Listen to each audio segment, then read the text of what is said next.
The last thing we're going to talk about in the motor section is normal motor control. And you would think like, oh, maybe we should have talked about that first. But now we have all the pieces. We're going to talk about how they normally all work together to do the three fundamental types of movement. So we're going to talk a little bit about feed forward and feedback, and we're going to use the terms to describe a functional task. And we're going to talk about the three classifications or the fundamental types of movement. So, feed forward is the anticipatory use of sensory information to prepare for movement. So, where's your body in space? What's around you? What's going on?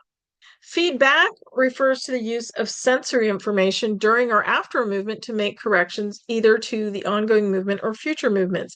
So the cerebellum uses feed forward and feedback pretty much constantly in order to plan and correct our movements. In the absence of vision, reaching depends on somatosensation and proprioception to locate objects. Loss of somatosensation in people that have complete deafferentation disrupts the positioning of limbs. So, loss of any of the three senses integral to automatic movement interferes with the ease and gracefulness of movement. So, in normal actions, feed forward and feedback interact to create and adjust movement. Feed forward consists of anticipatory motor impulses that prepare the body for movement, and feedback is important information about the state of the system. Like, here's the movement I want to do, here's how I'm going to do it, and then did I do it right? So, feedback and then correction. The three fundamental types of movement include posture, primarily controlled by brainstem mechanisms, locomotor, primarily controlled by brainstem and spinal regions. It includes crawling, shuffling, anything that's locomotor, but we're just going to talk about walking because that's kind of our main thing. Reaching and grasping is the third type of movement, and it's primarily controlled by the cerebral cortex. Remember the descending motor tracts that were controlling reaching and grasping. All regions of the nervous system contribute to each type of movement, even though there are ones that are primarily responsible for one or the other types. So, when we're talking about posture control, I always say to people in the clinic, there's three sensory inputs to posture: eyes, ears, and feet. Vision, vestibular, and somatosensation. But eyes, ears, and feet is a little easier for people to remember. So posture control provides orientation and balance. And orientation is the adjustment of the body and the head to vertical. Balance is the ability to maintain the center of mass relative to the base of support. Remember, we talked about that first week program. It's achieved by central commands to the lower motor neurons. The central output is adjusted to the environmental context by sensory input, so feed forward and feed back. To orient to the world, we need somatosensation to provide information about weight bearing and relative positions of body parts. That's the feet part, I say. We need vision to provide information about movement and cues for judging whether or not we're upright in the world. And we need vestibular information to inform us about head position relative to gravity and head movement. So all those things working together help to control our posture. And if one of them's not working, it's a lot more difficult. All regions of the nervous system are required for normal human walking. It's crazy, right? Something that we do every day. The cerebral cortex, the basal ganglia, and the cerebellum all contribute. In the spinal cord, we have stepping pattern generators to control the pattern of lower limb muscle activation during walking or running. Sensory information is used to adapt motor output appropriately. And even though gait may seem automatic, attention is required. So if you're dual tasking, like if you're looking at your phone while you're walking, then it's going to be a lot easier for you to trip over something or make mistakes when you're walking. And a lot of times your gait slows down, and I can't tell you the number of times that I'm walking down the street and I see someone glued to their phone shuffling down the street, dual tasking. So gait may seem automatic, but it does require attention. So pay attention while you're walking. Reaching and grasping.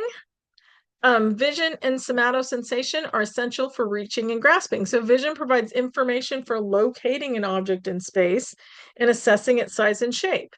Like, oh, am I getting something small or am I getting something big? Feed forward is the primary role of visual information in reaching and grasping. If the movement is inaccurate, vision also guides your corrections. Grasping is coordinated with activity of the eyes and head, the proximal upper limb, the trunk. Orientation and postural preparation are integral to the movement. When the object is contacted, grip force adjusts quickly, indicating feed forward control.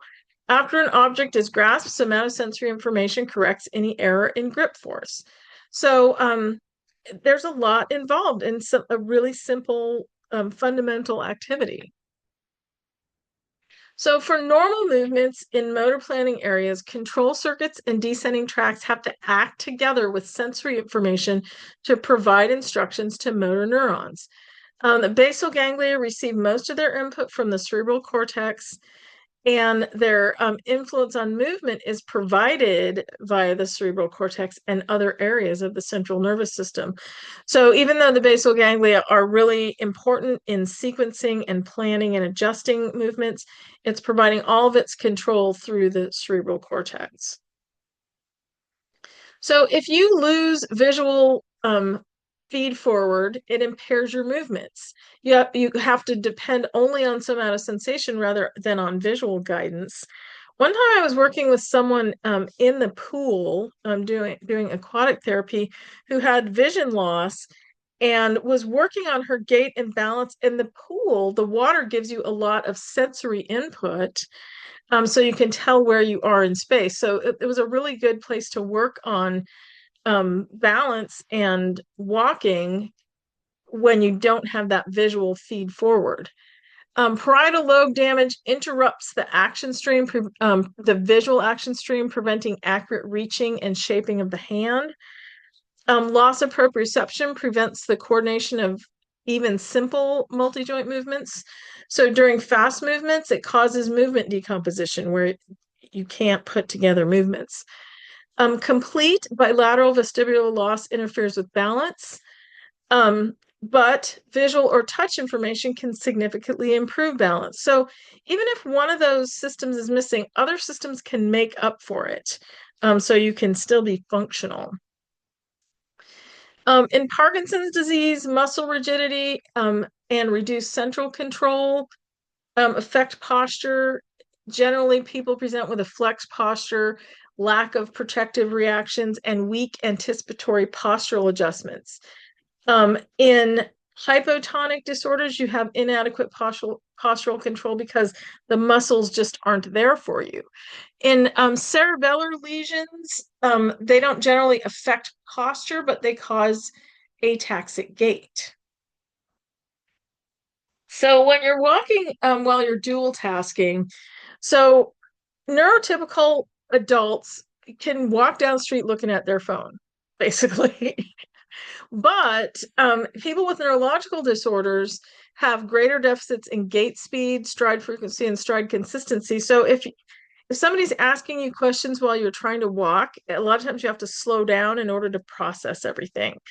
Neurological disorders like Alzheimer's, stroke, Parkinson's, vestibular disease, vascular encephalopathy, and idiopathic gait disorder can all affect walking during dual tasking. So while it might be challenging for a neurotypical adult to dual task while they're walking, we do it all the time. But someone who has a neurological disorder, it might make it extremely difficult for them. So neural structures that are involved in motor system pathology, all these different neural systems that we talked about, lower motor neurons motor system pathology can result in flaccid paralysis, muscle atrophy, muscle fasciculations, and hyporeflexia. Upper motor neurons can directly cause paresis and paralysis and impaired selective motor control. And then subsequent adaptations with spasticity can cause contracture, reticulospinal overactivity, and hyperreflexia. Um, Cerebellum pathologies can cause ataxia, nystagmus, and dysarthria. This is discoordination of speech, basically. And basal ganglia pathology can cause hypo or hyperkinesia. So all of the different systems are important to maintain our motor system.